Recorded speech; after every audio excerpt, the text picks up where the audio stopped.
We're here with Scott Larsen. He is the Social Studies Coordinator for Rockport Public Schools, and we're going to be doing a different thing here on KPAN today. Up until Election Day and throughout this election season, we're going to be getting basic civics lessons from local educators and students as well. So we're really appreciative to have Scott with us today. How you doing, Scott? Good. Getting ready for remote learning. How has the executive branch evolved since the founders imagined it in the Constitution? Well, you know, when they were putting together the Constitution in 1787, if they had jumped ahead 200 and some years to what we currently have in terms of the executive branch, it would probably shock them, because the executive branch has grown quite a bit from its early days with George Washington as the first president. He had a very small cabinet, only a handful of people in the cabinet, which today the cabinet is dozens. And those cabinet heads, or those cabinet secretaries, their departments were only really a couple of people. So the founders, they really feared putting tremendous amounts of power into one person's hands. And throughout the 1800s, you don't see a lot of presidents really emerge as dominant politicians, with a few exceptions. You have, you know, the Andrew Jackson period of the 1830s, where Jackson really took the executive branch and made it his own. In fact, his political enemies called him King Andrew, because they felt like he was wielding too much executive power. And then Lincoln, during the Civil War, of course, took his executive powers and broadened them, because he felt that it was necessary for wartime. But then as we go into the late 1800s, I would probably guess most people can't name very many presidents in the late 1800s, because they really took a back seat and let Congress do its thing. And really, they were, what I tell my students is, they were just keeping the seat warm. And really, I think the executive branch that we know today, I would have to say, probably emerged more during the 1930s and 40s with Franklin Roosevelt and the Depression and the Second World War, where the executive branch really expanded quite a bit. Executive power that the presidents began to use broadened as well. Today, the President of the United States, probably think of him as one of the most powerful, if not the most powerful person in the world. The founders really tried to curtail the president's power, but I think over the 200 and some years, it's just evolved into that, partly because of internal crises that presidents have had to face, and external. When the first president took office, you know, the world was a sort of a more simpler place than it is today. And, you know, communication was much slower. Technology was certainly not what it is today. And so presidents were not expected to do as much as we expect from our presidents today. You know, there was a time up until the 1930s where people could just walk up to the White House, knock on the door, and ask to see the president. Because the president was, and that was viewed as something that people didn't want to see go away, because they felt that the presidents were one of the people. They were elected from the people, and that they should be treated as a regular person. I think one of the last presidents to really walk around Washington, you know, as thinking of himself as just a regular guy was Harry Truman. He used to take a walk every day and around Washington for exercise. And the Secret Service would have all the traffic lights rigged so that whenever he got to a corner, he could just keep walking. You wouldn't see a president today just taking a walk with very few people around. So I think today our presidents have evolved into a much more powerful role, but it's part of the times that we are living in.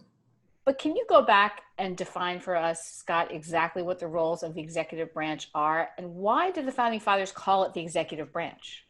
Well, you think of the executive as being the chief executive officer of a corporation, and the President of the United States is a chief executive officer of the corporation of the United States, and his cabinet would kind of be like his board of directors.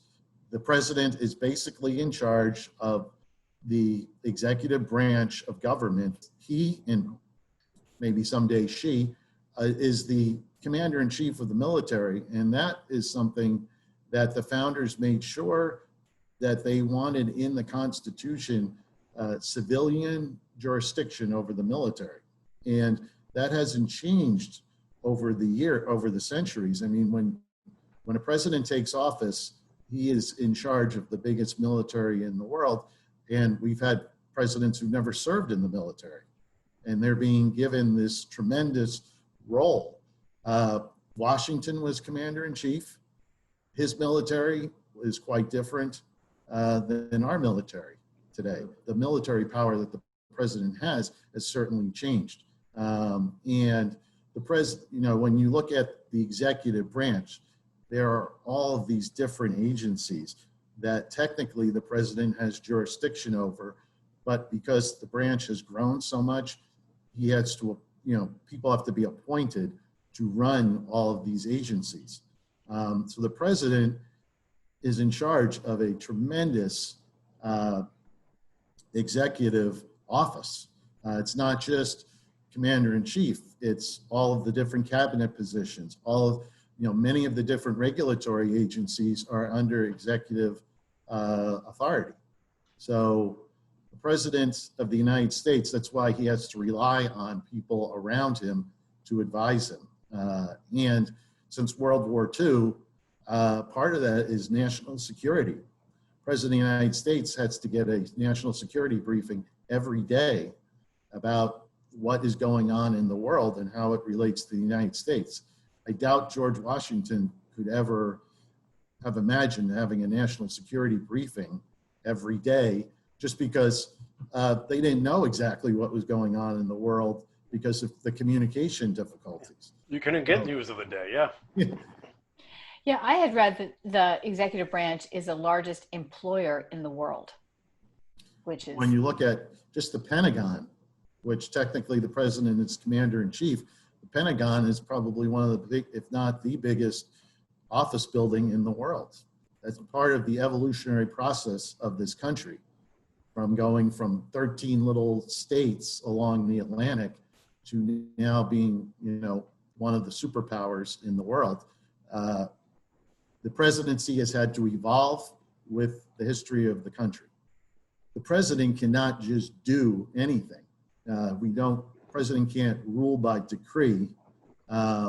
He can pass executive orders, which would have jurisdiction over a specific executive department. But Congress is the lawmaking branch.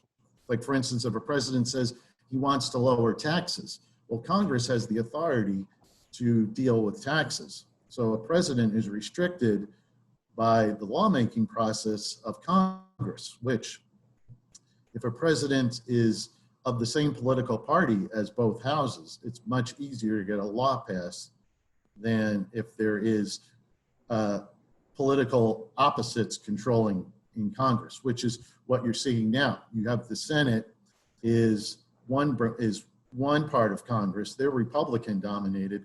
The House is Democratic dominated. The president is a Republican. So if the president wants to get something through Congress, it has to go through both houses, and it can be very difficult. So a president cannot just rule by decree. So that's one check. Congress controls, the lawmaking process. However, the president can veto a law from Congress. So he has that authority. So if Congress passes a law that the president doesn't like, he can veto it. Now, Congress can override a veto, but the the founders made it very difficult to do that.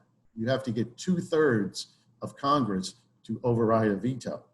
Is So that 2/3 in both the House and the Senate? yes. Wow, that's So hard. it's very difficult. Yeah. And they put it in there so that it would be tough. The Congress couldn't just say, well, if you veto, then we just override it and your veto means nothing. The president is also checked, to some degree by the Supreme Court. Supreme Court, president could get a law passed through Congress. Somewhere down the road, a case could go before the Supreme Court where they could deem it unconstitutional. That would have to have gone through the court system. The Supreme Court can't just automatically rule that something that passes in Congress is unconstitutional. So the president is really, he's commander-in-chief of the military, but the Congress does have the authorization to fund the military. So Congress can defund, if the president decides to send troops into a certain region, Congress can, after a certain period of time, they can vote to defund that military operation, which would require the president to rethink his strategy.